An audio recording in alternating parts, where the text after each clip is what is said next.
भाऊबीज म्हणून राज्य सरकारने लाडक्या बहिणींना आपण पाहिलं होतं नोव्हेंबरचा हप्ता ॲडव्हान्स दिलेला होता आणि आता मकर संक्रांतीच्या निमित्तानं फडणवीस सरकार लाडक्या बहिणींना डिसेंबर आणि जानेवारी असे दोन्ही हप्ते देणार ही माहिती वरिष्ठ अधिकाऱ्यांनी दिली आहे असं सूत्रांनी सांगितलंय। त्यामुळे लाडक्या बहिणींच्या खात्यात 3000 रुपये एकदम जमा होणार आहे अशी सुद्धा माहिती सध्या मिळते आहे। डिसेंबर आणि जानेवारीचा हप्ता जो आहे तो एकत्र मिळणार असल्याचं कळतंय आणि संक्रांती आधी एकत्र 3000 रुपये दिले जाणार असल्याचंही कळतंय। या आधी सुद्धा सरकारने आपण पाहिलेलं होतं भाऊबीजेचं गिफ्ट लाडक्या बहिणींना दिलेलं होतं आणि आता पुन्हा एकदा लाडक्या बहिणींना मकर संक्रांतीचं गिफ्ट मिळणार असल्याचं कळतंय आणि लाडक्या बहिणींच्या खात्यात एकत्र 3000 रुपये जमा होणार अशी माहिती आहे।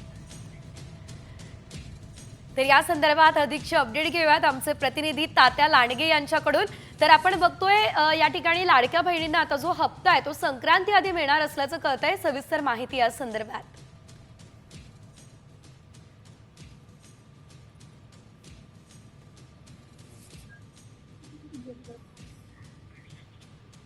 संक्रांती आधी 3000 रुपये मिळणार असल्याचं कळतंय। आपल्या प्रतिनिधींसोबत आपला काही संपर्क तुटलेला आहे तांत्रिक कारणामुळे, मात्र आपण बघतोय संक्रांतीला फडणवीस सरकार मोठं गिफ्ट आता लाडक्या बहिणींना देणार आहे आणि त्यामुळे डिसेंबर आणि जानेवारीचा हप्ता एकत्र येणार की डिसेंबरमध्येच जानेवारीचा हप्ता येणार या संदर्भात अद्यापही शिक्कामोर्तब झालेलं नाहीये। मात्र मकर संक्रांती आधी हे हप्ते जे दोन्ही आहेत अर्थातच डिसेंबर आणि जानेवारीचे हे एकत्र तुमच्या बँक खात्यामध्ये जमा होणार असल्याचं कळतंय।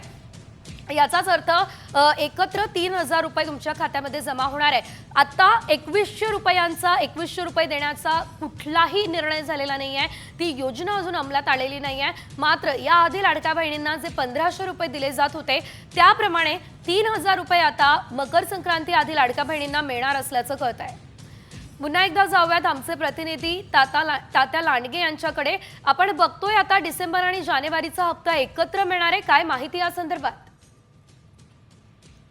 हो, नक्कीच दिवाळीपूर्वी भाऊबीजेला महाराष्ट्र सरकारनं 2 हप्ते लाडक्या बहिणींना देऊन त्यांना खुश करण्याचा प्रयत्न केला होता आणि त्याचा इम्पॅक्ट विधानसभा निवडणुकीमध्ये मोठ्या प्रमाणावर पाहायला मिळाला।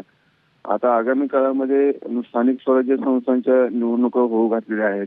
या पार्श्वभूमीवर आता निवडणुकीच्या आनंदामध्ये महायुती सरकार संक्रांतीला पुन्हा एकदा लाडक्या बहिणीला खुश करण्यासाठी 2 हप्ते एकदम देणार आहे आणि अशी माहिती महिला व बाल कल्याण विभागातील वरिष्ठ अधिकाऱ्यांनी सकाळशी बोलताना दिली होती। निश्चितच धन्यवाद तुम्ही दिलेल्या सर्व सविस्तर माहितीसाठी। आपण बघतोय लाडक्या बहिणींसाठी ही अतिशय मोठी बातमी आहे। तर ज्या लाडक्या बहिणी डिसेंबरमध्ये हप्ता येणार अशी आस लावून बसलेल्या होत्या त्यांना खरं तर ही माहिती अतिशय महत्त्वाची आहे, कारण हा हप्ता जो आहे तो आता थेट जानेवारीमध्ये तुमच्या खात्यात जमा होणार असल्याचं कळतंय।